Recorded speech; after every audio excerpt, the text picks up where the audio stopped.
Hashem Boker Tov. And his daf yomi is Zevachim daf Nun Beis, Zevachim 52. And we're in the middle of a brisa. The brisa is expounding the fact that there are 5 times where the Torah has a passage related to the korban chatas, the sin offering. And in 3 of those 5 passages, it says, El Yesod Mizbach HaOlah. So the Gemara is expounding what each of those 3 times refers to, towards the base of the altar of the Olah.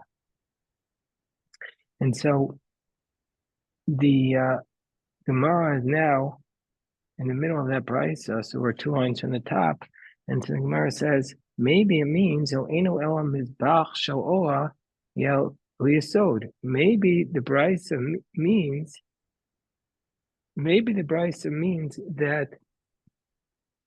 that when you apply the blood of the Olah, that you have to apply it on those corners which are opposite the base, i.e. on the southwest or northeast corner, which is the halacha, but the Gemara says maybe that's what this verse is coming to teach us. The Gemara says, no, that's not what this verse is teaching us.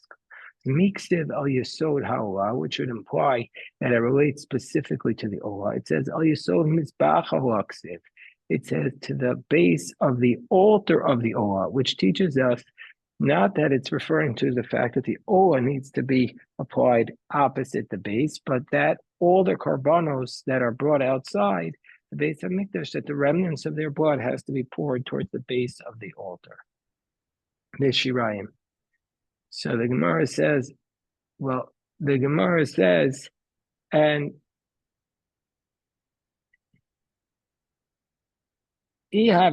Gemara explains this concept, that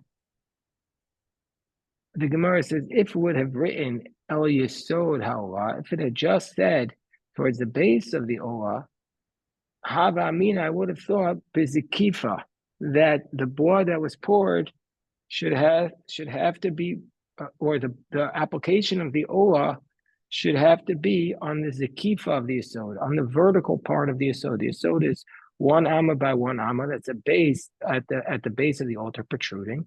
And I would have thought that it's supposed to be applied to the vertical part of the base. But now that it says El Yesod Mizbach HaOlah, so in addition to the idea that we said that all the korbanos have to be poured on Shirayim, onto the base, and in addition to the idea that we learned yesterday that that it's not on the inner altar and that the inner altar has no base, we also are learning that agagot yesod, that it has to be placed, that the blood of the Olah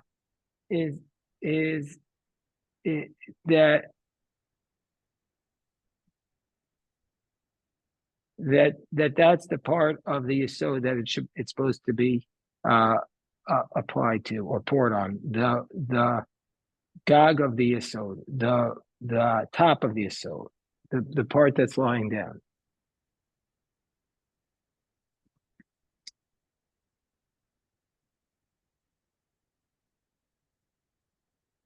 Hold on 1 second.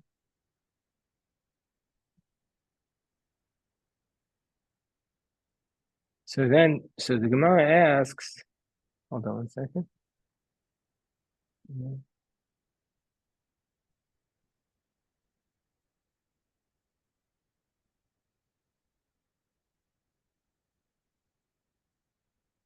So now the Gemara says, a dispute between Rabbi Shmuel and Rabbi Akiva. Amar Rabbi Shmuel, Gag Yesod. So it says Rabbi Shmuel that the application of the Olah needs to be on the top of the Yesod. Why do we need a pasuk to teach us that? Kal v'chomer, wouldn't be able to learn out from a logical argument. Just like the remnants of a chatas, the shiyarim are after all the blood has been applied, and you pour the remnants, and that's called a shirayim. So just like the shirei chatas, which does not serve as an atonement to una gag yesod, has to be applied, has to be poured onto the top of the base. Tchilas olah, the beginning of the olah, meaning the application of the olah, this is the sprinkling on the altar, shemechaperes, which does provide atonement. Eno din she'teuna gag yisod. For sure, it has to be on the top of the yisod.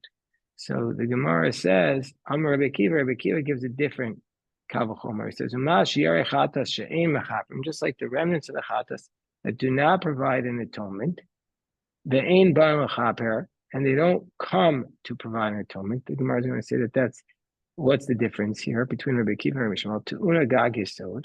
They require the gag yisod. The tchilas oah, the beginning of the oah shemechaperes, that does in fact provide atonement. What does the oah atone for? The oah atones for a positive commandment that you missed. Ubal chaper, and it does come to provide an atonement. It should also require application on the top of the yisod. So the Gemara says, Im kain ma tam omer al yisod mizbach olah. So since we could learn this law, we could derive this law from the fact of a kal v'chomer. So why does it say that you should pour the blood? Why does it say that you should apply the blood of the karbanos opposite to yisod? What's it coming to teach us? Ma tam omer al yisod mizbach olah. So it means ten yisod u'mizbeach olah. So the verse is going to teach us that all the karbanos have to have shirayim. That ten yisod, that all the karbanos that are done outside the base of outside the sanctuary have to have a yisod for the altar of the olah. So my binayah, the Gemara asks the question: what is the distinction between Rabbi Shmuel and Rabbi Akiva? They sound like they're the same. Ika binayu. So the Gemara says there is a distinction. Marasavar. The distinction between them, and we'll adopt the Chazon Ish's explanation here. There are at least four different ones. But Chazon Ish says that one says that if you didn't do the Shirayim, the whole carbon is disqualified. Whereas the other opinion says, no, if you didn't do the Shirayim, it's not totally disqualified. And Rabbi Shmuel is the one who says that if you didn't do the Shirayim, it's totally disqualified, whereas Rabbi Akiva says since it's not coming to be mechaper, it's not ma'akev. That he has that phrase. So Rabbi Shmuel's other position that it's totally that if you didn't do the shirayim it's totally disqualified. My Papa gives a different explanation. Kuli alma shirayim aimakman. Even Rabbi Shmuel would say that the shirayim are not essential. Here they're arguing about if the part where you press after you throw the blood of the bird that was an offering onto the altar, you're supposed to press the remaining part of the chatas ha'of against the remaining part of that bird, squeeze it against the wall of the mizbeach and let the blood trickle down.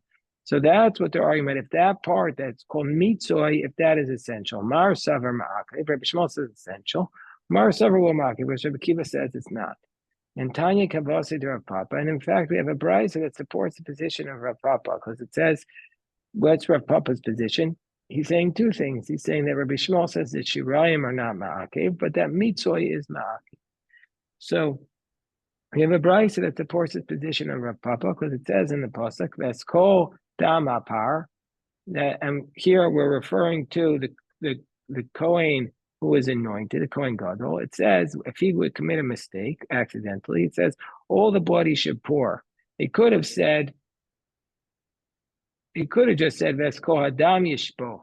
Why does it have to repeat the word par? Why does it have to repeat the word bowl? Matamo ma'apar limeid apar Yom Kippurim. It's to teach us about a different bull, the bull of Yom Kippur, Shato and Matan Damim Yisod, which also requires this pouring of the blood to the Yisod. That's the position of Rabbi Akiva, Divrei Rabbi Akiva. So I'm Rabbi Shmuel. Rabbi Shmuel says we don't need the pasuk to teach us that.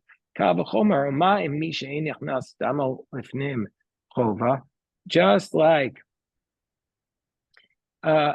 the bull of the Kohen of Mashiach, where it's not an obligation that he takes the blood into the sanctuary to sprinkle for it, means say he's not obligated to sin, nevertheless ta'an yisod, and that does in fact require a yisod, that does require the basin. Hold on one second.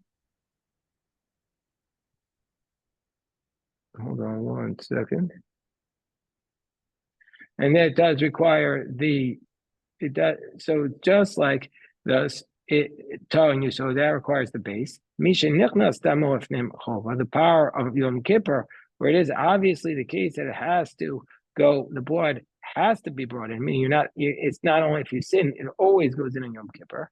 Eino din should telling you so. For sure, the blood of the bull of Yom Kippur should require the base. So Rabbi Shmuel says we don't need to learn it from that pasuk.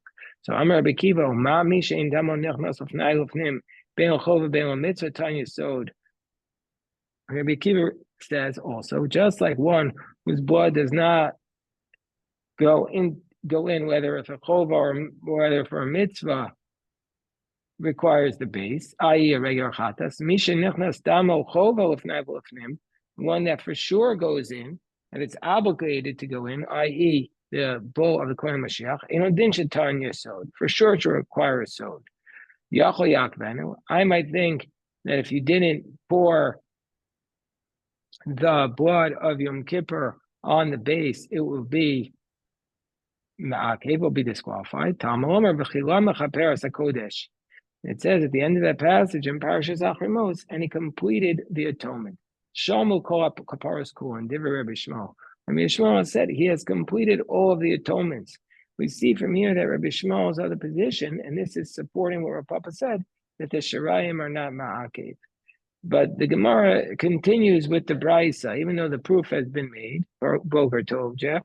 We're at the very bottom of Nun Beis Amud Aleph. Gemara says, Kal v'chomer l'par Kohen HaMashiach. So if we say by the Kohen of the bull of Yom Kippur that pouring the base is not required according to Rabbi Shmuel, we should say for sure by the Kohen HaMashiach, me'ata. And we say it from where we came from, meaning to say, if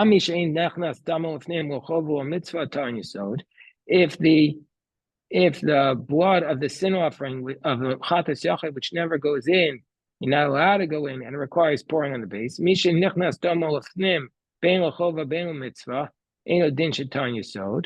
So something which does, where the blood does go in, meaning to say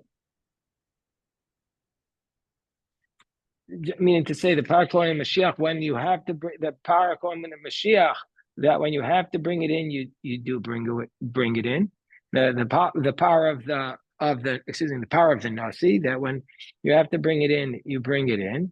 The Kohen Mashiach, or the goat of the Nasi, that it does require you. So Misha Nechnas Damofnim Ben Chova Ben Mitzvah, meaning to say the bull of Yom Kippur and the bull of the Kohen Mashiach, Eino din telling you so. For sure, it should require the yisod, and then that's what Rabbi Yishmael is saying. Yachol yakvenu tamomer v'eskol apar yishboch.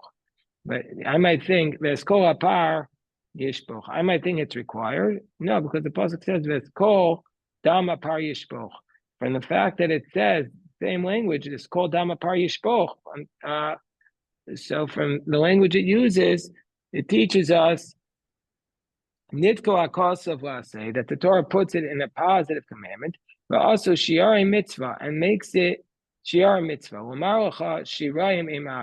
So it's telling us in a positive way, and he explains it as like a Shiari Mitzvah, something that's ideal, but it's not required, to tell us that if you didn't pour the blood of these karbanos to the Yesod, it's not going to be required. So we see from here that Rav Papa has the support for his position, and Rabbi Shmuel says Shirayim are not ma'akvim.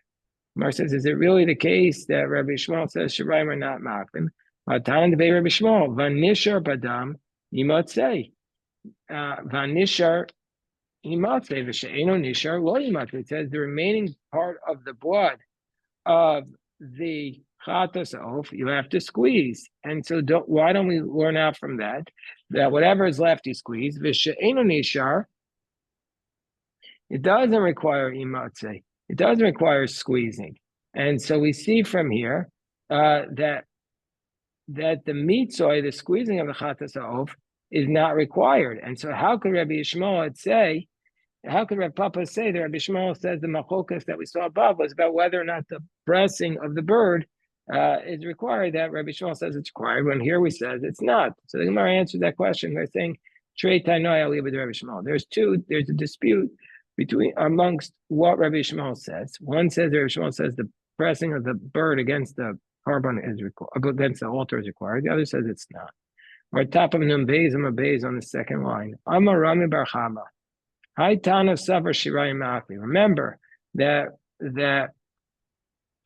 according to Rav Ada Bar Ava, he said Rabbi Shmuel said Shirayim are Ma'akev, and Rabbi Kiva says they're not.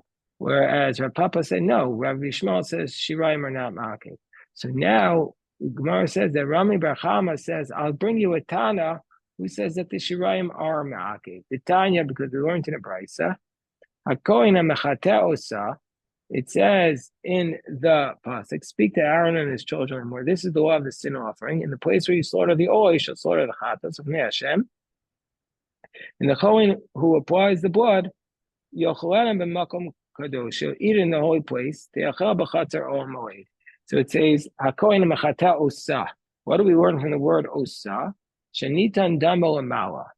That the blood of the sin offering is supposed to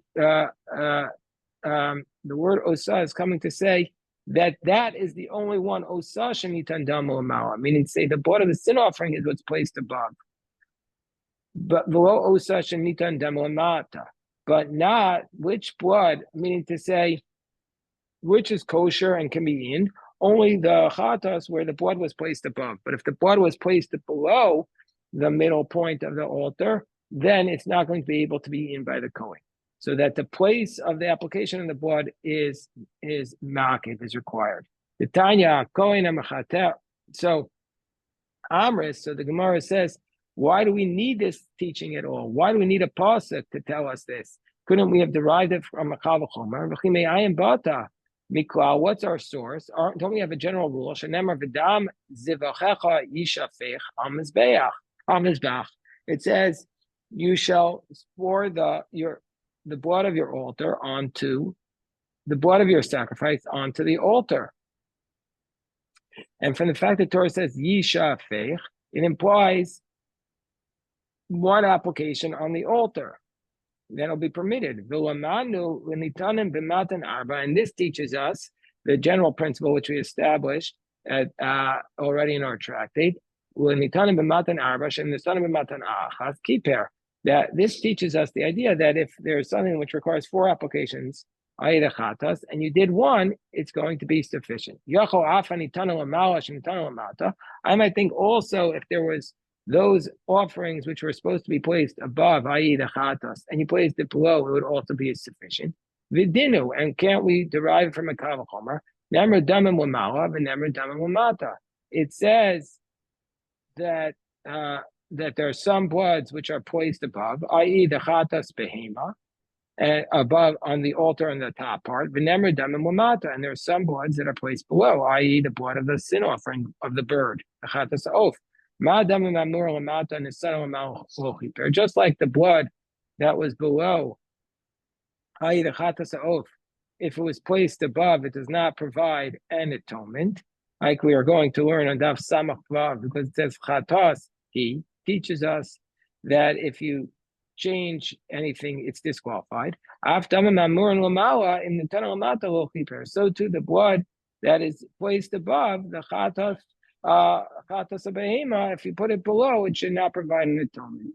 And so we see from here that it could have been derived from a Kal V'chomer. So why do you need to learn it from the word ota when you can learn it from a Kal V'chomer? So the Gemara says, no, we can't use that Kal V'chomer. Why? Well, im amris betachtonim, if we say by the chatas ha'of, that's the blood that's placed below the midpoint, shenitanim benisino lamala, that if we say that that's disqualified because you placed it above, in sofan or malon, and it's in the end not supposed to end up there because gravity doesn't work that way. Gravity brings it down, not above. So if you place it in a place where it's never supposed to be, low kiper, then it makes sense that it won't provide an atonement. Tomer bel yonim, would we say the same thing by a chatas behema, which is supposed to be placed above, but it will eventually end up below? Shenesana lamata, that if you put it below, sheyesh men karav lamata, that sometimes it's brought below. So therefore, we can't prove from the chatas of that if you put it in the wrong place, the chatas behema, it's no good. You had a question? Yeah. You say it's disqualified. Yeah, but it's never supposed to be above. It's never supposed to be above. Whereas chatas behema, it's supposed to eventually get below because it will drip down below. So that, yeah, exactly. It has to end up below. So the Gemara says, okay, fine, let's try and prove it. We can challenge this question. We could say that rejection is problematic. Why? Because damim apnimim yochuchu. Let's bring a proof from the bloods that are of the sacrifices that are sprinkled inside the sanctuary. Sheyesh me'en karev b'chutz, that some of them have to be poured on the mizbeach outside. And so even though they're going to end up there, if you start off there b'chutz, lo kiper, it doesn't work. And so too, the chatas of the animal, we could have proved from this kal v'chomer that even though it's going to end up there, if you start off there, it shouldn't work. The Gemara says no. No, it's a totally different thing when you're talking about the bloods are inside. They haven't achieved their final atonement yet, because when they put the blood on the inner altar, it doesn't provide the atonement. It's not the concluding part. Tomar Ba'alyonim, Sha'arei Kronos Memarakososan. Are you going to say this about the chatas of the animal, which is when you apply the blood on the corners, they've achieved their final atonement. And so the dripping down doesn't actually add anything to it. So therefore, we might have thought that if you took the blood of the animal and you just start off by placing it below a piece of kosher, so therefore we need this pasuk to say Talmud Omar Osa. We need the pasuk to say Osa shenitan dama lamala v'lo shenitan dama lamata. What chatas can the kohen eat? Only the chatas of that animal where the blood was placed in the proper spot, the thin offering where the blood was placed above and not below. But now we still want to prove, how do we know the shirayim are ma'akvin? So we go to this line that was a tangential line to the Mishnah, to the Brisa. What does it mean, she'ein mizbeach ha'panimim memarkon? It said, don't bring a proof to me from the blood that was brought inside, because there, when it was applied to the inner altar, it wasn't the final stage of atonement. Unlike the chatas behema, which was the final stage of atonement, when it was applied on the kronos. So what does it mean? Lav elu shirayim. Doesn't it mean that you need the shirayim? You need the shirayim for the chatas, for the damim apnimim, that you have one more stage afterwards. You have to pour the shirayim. Armoy Rava says, if that's your case, that the Gemara is telling us that you need the blood, that the distinction is that the shirayim are ma'akvin, then they see b'kal v'chomer, then for sure you should have been able to prove that the chatas behema is disqualified from a kal v'chomer, and you for sure wouldn't need a positive, because you could say ma shirayim apanimian shesofan chova b'chutz, just like the shirayim apanimian, which in the end it's obligated to apply outside, awesome betchila b'chutz, and nevertheless, if you start off that way outside, lo kiper, you would not provide atonement.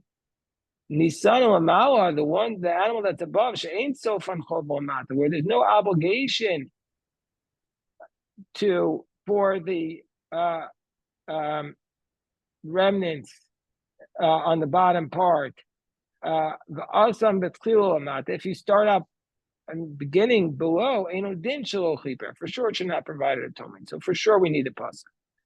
So, but you can't prove from here that shirayim are ma'akim, because if that would be the case, we for sure would have a kal v'chomer, and we wouldn't need the inference from the verse. Ella, says the Gemara, aim is be'ach hapanim markan. What does that mean when we say the inner altar does not provide atonement? The inner altar by itself, belvad, el parochas, the curtain, the inner altar itself is not what provides atonement, but the sprinkling of the blood on the curtain is what provides the atonement. So the Gemara says, okay, we'll bring a different source for the idea that shirayim are ma'akvin. Tana Rabbanan, we're going to have a different price. It says v'chila mechaper. After the Kohen Gadol does his service on Yom Kippur, it says v'chila mechaper, and he has achieved atonement. Im kiper, meaning to say, if he did everything, kila, now he's completed. Vim lo kiper, but if he didn't do all the actions, lo kila, he's not completed his action. Divrei Rabbi Akiva. That's Rabbi Akiva's position, that he needs to do all the applications in the sanctuary, and then he's achieved atonement. Amar Rabbi Yehuda, malo namar. Why wouldn't we would say it in the order in which it's written? In kila kiper, then lo kila lo kiper. So what? Meaning to say, if he did all of them, he's achieved atonement. And if he did not do all, if he did not finish, lo kiper. Shem chiser achad mikol matonos so asav lo klum. So it's saying that if he misses one of them, he's done nothing. But it sounds like Rabbi Akiva and Rabbi Huda are saying the same thing in this price. So what's the distinction? My binayu, Rabbi Yochanan and Rabbi Yehoshua ben Levi argue about what's the distinction in this price between Rabbi Yehuda and Rabbi Akiva. Chad Amar, one is of the opinion mashma ustor shenikam b'nayla. The only distinction between them is just how you read the verses. There's not a practical distinction. V'chad Amar shirayim ma'ak v'nikam b'nayla. No, the one of them is of the opinion that Rabbi Yehuda is saying, unlike Rabbi Akiva, that the shirayim are required. Rabbi Yehuda is expounding the word kilah, meaning to say if you did everything with the karbanos, even that which is learned from another place, like the shvicha shirayim, then it's atonement. Otherwise, not. Gemara says, okay, so we know that there is one Amora who assumes that one Tana at least says shirayim are ma'akvin. Let's say to Stayim the Rishu ben Levi who the Amar Shirayim de Ma'akvin. Let's assume that Rishu ben Levi is the one who says that Shirayim are Ma'akvin. Why? The Amar Rabbi Yeshua ben Levi who Dimrei Omer Shirayim Ma'akvin, because Rabbi Yeshua ben Levi says according to the one who says Shirayim are Ma'akvin, if he finishes all the applications of blood and he has not, and there's no Shirayim, he has to start all over again. Maybe Parachadu Matkil but Tchila B'fnim. He has to start all over again. So we see from here. Rabbi Yeshua ben Levi assumes that one of them says Shirayim Ma'akvin, and that's what he says. So he must be the one who says Rabbi Yehuda says Shirayim Ma'akvin. Mara says, well, Atu Rabbi Yochanan Leislei Hasvar. Do you think Rabbi Yochanan doesn't agree with this position that Shirayim are also Ma'akvin? Rabbi Yochanan, doesn't Rabbi Yochanan say later on in our Masechta when he explains the position of Rabbi Nechemiah, who says, if you brought the Shiarim outside the altar, outside of the Azara, you're going to be liable as though you did a karban machutz. Tana Rabbi Nechemiah kedivrei Omer Shirayim Ma'akvin. There, Rabbi Yochanan says Rabbi Nechemiah is like the one who says Shirayim are Ma'akvin. So it must be saying Rabbi Nechemiah holds like Rabbi Yehuda. So it must be which one is saying that Rabbi Yehuda says it. So the Gemara says, okay. Kedivrei Omer. What does it mean? Lavahani Tanai. It doesn't mean it's one of these Tanaim. It's a different one. Achinami also here also by Rav Shimon Levi Kedivri Omer. Lavahani Tanai. It's not necessarily the case that they're referring to this Tanaim. Maybe there's another Tana who says that. Okay, so that's today's Daf Yomi, and then tomorrow we're moving on to a different topic, which is how do we apply the blood of the Chatas? How do we apply the blood of the Sinot? We'll stop here. Thank you.